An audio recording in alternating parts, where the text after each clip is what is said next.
తప్పిదాలను తెలుసుకోకుండా ప్రతిదానికి ఇందిరమ్మ పేరు పెడితే ప్రజలు కనీసం ఆ చీకటి రోజులు గుర్తొస్తే ఇందిరమ్మ పేరు చెప్తేనేటువంటి కనీస అవగాహన లేకుండా 5 రూపాయలకు అన్నం పెట్టే అన్నపూర్ణ క్యాంటీన్ల పేర్లని ఈ దేశంలో ఎమర్జెన్సీ తీసుకొచ్చి ప్రజాస్వామ్యాన్ని కాల రాసినటువంటి ఇందిరమ్మ క్యాంటీన్ల పేరుగా మార్చడం అనేది కాంగ్రెస్ పార్టీ యొక్క దౌర్భాగ్యాన్ని వాళ్ళ యొక్క దిగజారుడితనాన్ని తెలియజేస్తుంది తప్ప ఇంకొకటి కాదు. పేరేముంటుంది, పెట్టేదా ఏదో 5 రూపాయలు అన్నం కదా. ఇంత కాంగ్రెస్కి ఇంత తప్పనేందుకు? పేరు మారిస్తే ఏమొస్తుంది? పథకంలో ఏమైనా మార్పులు ఉంటే చెప్పుండ్రి. 5 రూపాయలకు అన్నపూర్ణ పథకం ఎవరు పెట్టినరో నడుస్తూ ఉన్నది, తింటా ఉన్నారు, అయిపోయింది. ఇలా పేరు మార్చి అర్జెంటుగా దానికి ఇందిరమ్మ పేరు పెట్టాల్సినటువంటి అవసరం ఏమొచ్చింది? భారతీయ జనతా పార్టీ నరేంద్ర మోడీ గారి అధికారంలో ఉన్నప్పుడు, ప్రధానమంత్రి ఉన్నప్పుడు కానీ, అంతకుముందు వాజ్పేయి గారు ప్రధానమంత్రి ఉన్నప్పుడు కానీ ఎప్పుడన్నా పథకాలకి పేర్లు పెడితే ప్రధానమంత్రి ఆవాస్ యోజన అనో, ప్రధానమంత్రి ఉజ్వల పథకం అనో, ప్రధానమంత్రి క్యాంటీన్ అనో ఏదైనా పేరు పెట్టినారు కానీ ఎప్పుడు వ్యక్తుల పేరు పెట్టలేదు. కాంగ్రెస్ తాను చేసినటువంటి తప్పిదాలను తెలుసుకోకుండా ప్రతిదానికి ఇందిరమ్మ పేరు పెడితే ప్రజలు కనీసం ఆ చీకటి రోజులు గుర్తొస్తే ఇందిరమ్మ పేరు చెప్తేనేటువంటి కనీస అవగాహన లేకుండా జిహెచ్ఎంసీలో పెండింగ్లో ఉన్న సమస్యలు చాలా ఉన్నాయి. మంచినీళ్ళు సరిగా వస్తలేవు, మోరీలు సరిగా లేవు, కొత్తగా ఏర్పాటవుతున్నటువంటి కాలనీలలో అక్రమ కట్టడాలు నడుస్తూ ఉన్నాయి, రేషన్ కార్డులు లేవు, కొత్త పెన్షన్ లేవు, మీరు చెప్పినటువంటి మహిళలకు స్కూటీ లేదు, మహిళలకు ఇస్తానటువంటి 2500 వస్తలేవు, నిరుద్యోగులకు వస్తాన 4000 వస్తలేవు. వీటి గురించి మాట్లాడితే జిహెచ్ఎంసీ మేయర్ గారు ఏమైనా అందంగా ఉండేది, లేదా ప్రజల నిత్యావసరాలు, ప్రజల సౌకర్యాలు ఇంకా బోరబండకెళ్ళి ఇంతగా కొంతమంది వచ్చి ఇచ్చిపోయినారు. ఒక బస్తీలో స్ట్రీట్ లైట్లు లేవని దరఖాస్తు వస్తూ ఉంది. మేయర్గా మీరు ఏమైనా పని చేయాలంటే ఇక స్ట్రీట్ లైట్ల గురించి చూడండి. వీధి కుక్కలు చిన్న చిన్న పిల్లల మీద దాడి చేసి కరిసి చంపేస్తున్నాయి అనేటువంటి వార్తలు వస్తే కళ్ళకి వెళ్ళి నీళ్ళు వస్తున్నాయి. అమ్మ మేయర్ గారు మీరు స్పందించాల్సింది వాటి మీద. అన్నపూర్ణ క్యాంటీన్ తీసుకుపోయి ఇందిరమ్మ క్యాంటీన్ అని పేరు మార్చినంత మాత్రాన జిహెచ్ఎంసీకి ఏం ఫలితం కాదు, కాంగ్రెస్ ప్రభుత్వానికి పెద్దగా వచ్చేటువంటి క్రెడిట్ కూడా ఏం కనబడతలేదు ఇక్కడ. కాబట్టి దయచేసి రాష్ట్ర ముఖ్యమంత్రి గారికి నేను చెప్పేది ఏంటంటే పథకాల పేర్లు మార్చడం బంద్ చేయండి, ప్రచార ఆర్భాటాలని తగ్గించుండ్రి, ఎన్నికల కంటే ముందు ప్రజలకు ఇచ్చినటువంటి వాగ్దానాలని నెరవేర్చేందుకు కాంగ్రెస్ పార్టీ ముందుకు పోవాలి. నోరుతోటి నవ్వుతున్నారు, నొసలతోటి ఎక్కిరిస్తున్నారు. ఊర్లలోకి పోతే జనం నవ్వుతూ ఉన్నారు మీరు చేసేటువంటి పనులను చూసి. ఏ ఒక్క పని కూడా గత 18 నెలలలో మీరు చేసిన ఏ ఒక్క పని కూడా ఎండ్ రిజల్ట్ ఇస్తలేదు, అంటే పేదోడికి ఫలితం చేరతలేదు. మీరు ఇందిరమ్మ ఇళ్ళ సెలెక్షన్ అని పెట్టిండ్రు, ఎంపీడీఓలకి లిస్టు పంపించిండ్రు. నేను ఈ సందర్భంగా అడుగుతా ఉన్నా, ఏదన్నా ఒక్క ఊరికి కాంగ్రెస్ ఎమ్మెల్యే కానీ కాంగ్రెస్ మంత్రులకు కానీ ధైర్యం ఉంటే మీ నియోజకవర్గంలో ఒక్క ఊరికి పోదాం, పోయి ఇట్లే గ్రామ పంచాయతీ కాడ కషీర్ కాడ ఒక మీటింగ్ పెడదాం. ఊర్లో ఇల్లు లేని వాళ్ళకి వచ్చినాయా ఇందిరమ్మ ఇల్లు, కాంగ్రెస్ వాళ్ళకి వచ్చినాయా ఒక్కసారి మీరు ఆత్మ పరిశీలన చేసుకోండి దయచేసి. ఏ ఊరికైనా నేను రావడానికి సిద్ధంగా ఉన్నా. ఆఖరికి ముఖ్యమంత్రి గారి సొంత నియోజకవర్గమైన కొడంగల్కైనా పోదాం. ఒక ఊరికి పోయి కషీర్ కాడకి ఇట్లా మీటింగ్ పెట్టి పోలీసు వాళ్ళు బందోబస్తు లేకుండా ఊరు వాళ్ళందరినీ పిలిచి బయట వాళ్ళు ఎవరు తీసుకుపోకుండా ఇందిరమ్మ ఇండ్లు ఈ ఊర్లో అందరు గరీబులకు వచ్చినాయా కాంగ్రెస్ వాళ్ళకి వచ్చినాయా అని అడుగుండ్రు. ఇగో ఇది మీ పనితీరుకు దర్పణం. బువ్వ ఉడికిందా లేదా అంటే అవన్నీ మెతుకులు విసుకాల్సిన అవసరం లేదు.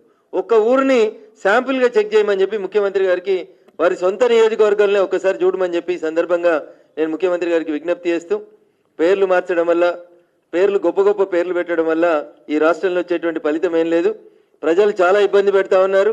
ప్రజలు పడుతున్నటువంటి ఇబ్బందుల్ని దృష్టిలో పెట్టుకోండి. మీతోటి అడ్మినిస్ట్రేషన్ చేతనైతే లేదని ప్రజలు అనుకుంటున్నారు.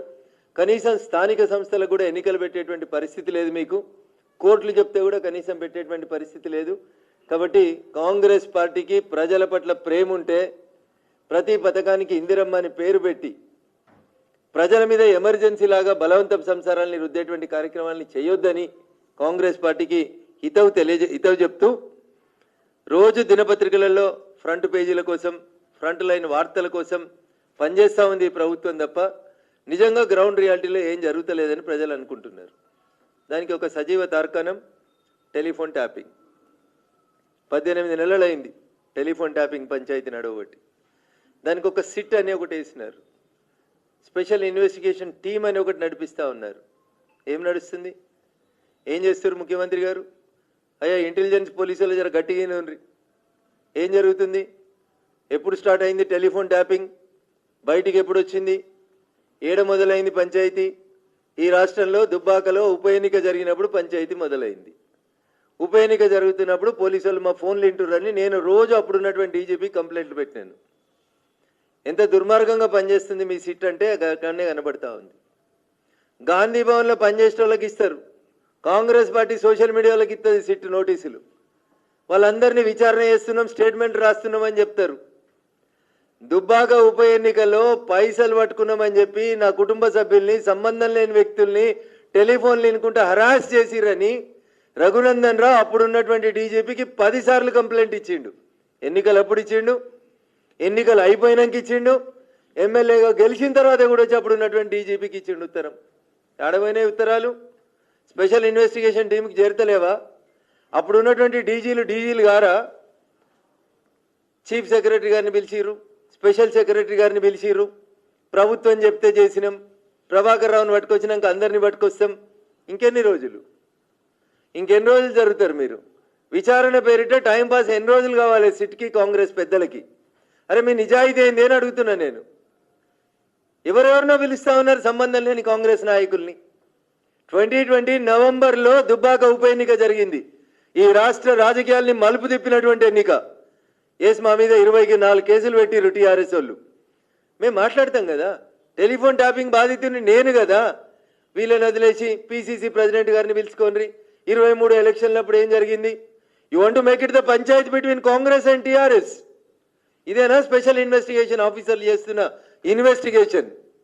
రఘునందన్ రావు ఫోన్లు వినలేదా? రఘునందన్ రావుకి నోటీస్ ఇవ్వాల్సిన అవసరం లేదా? గాంధీ భవన్ పంచాయతీ ఇది, గాంధీ భవన్ పంచాయతీ జూబ్లీ హిల్స్ పంచాయతీ ఇది. ఇగో ఇక్కడనే తెలుస్తుంది మీ స్పెషల్ ఇన్వెస్టిగేషన్ టీంకి చిత్తశుద్ధి లేదు, మీకు పని చేయాలని లేదు. Political vendetta, timepass vendetta. ఈ ప్రభుత్వానికి తప్పు చేసినోడిని ఒక్కరిని కూడా అరెస్ట్ చేసే దమ్ము లేదు. అమెరికాలో కూర్చొని చెప్పిండు ప్రభాకర్ రావు, అప్పుడున్న డీజీ, అప్పుడున్న ప్రభుత్వ పెద్దలు చెప్తే చేసినామని. అదే రాసి రిమాండ్ చేయొచ్చు కదా 7 ఏళ్ళ దాకా. ఎవరిని రిమాండ్ చేసి లేదు. రోజు డైలీ సీరియల్ లాగా అవసరం ఉన్నప్పుడల్లా సిట్ ముందుకి పలానా ఆయన పోయిండు, పెద్ద సంచలనమైన వార్త లెక్క. కాబట్టి రాష్ట్ర ప్రభుత్వానికి చిత్తశుద్ధి లేదు. కాంగ్రెస్ టీఆర్ఎస్ రెండు ములాఖతై ప్రజలను ఆగం చేస్తున్నాయని చెప్పడానికి మంచి ఉదాహరణ కాళేశ్వరం కమిషను, టెలిఫోన్ ట్యాపింగ్. ఈ రెండిట్లలో ఎండ్ రిజల్ట్ ఏమొస్తుందంటే, ముఖ్యమంత్రి గారు ఎలక్షన్లప్పుడు మమ్మల్ని నూకు ఎద్దేవా చేస్తుండే, బీజేపీ ఏమిచ్చింది, కేంద్రం ఏమిచ్చిందని. ఆయనకు ఒక ఊత పదం ఉంటుండే, గాడిద గుడ్డు వచ్చిందని. ఈ కాళేశ్వరం కమిషన్ అయినా, సిట్ అయినా ఇవన్నీ ఇన్వెస్టిగేషన్ చేసి రేపు రాత్రి లాస్ట్కి తెలంగాణ ప్రజల ముందు ఏముంచుతాయంటే, ముఖ్యమంత్రి గారి భాషలో చెప్పాలంటే గాడిద గుడి తప్పితే వీళ్ళు ఏం చేసేటట్లు లేరు. ఇక్కడ కొండందవి వెనకటికో సామెత చెప్తారు, ఎలుకను పట్టిర్రని. వీళ్ళ ఆఖరికి ఎలుకను కాదు ఇంకేం కూడా పడుతుంది కూడా వీళ్ళకి చేతనైతే లేదు. నిజంగా మీ సిట్కి చిత్తశుద్ధి ఉంటే, సిట్లో పనిచేస్తున్న పోలీస్ ఆఫీసర్లకు చిత్తశుద్ధి ఉంటే ఎందుకు రిమాండ్లు జరుగుతలేవు? ప్రభాకర్ రావుని తెస్తాం, ఏ బొక్కలైనా వేస్తాం, ఏడున్నా పట్టుకొస్తామన్నారు. ఏమైంది ఇన్వెస్టిగేషన్? ఎప్పుడు జరుగుతుంది?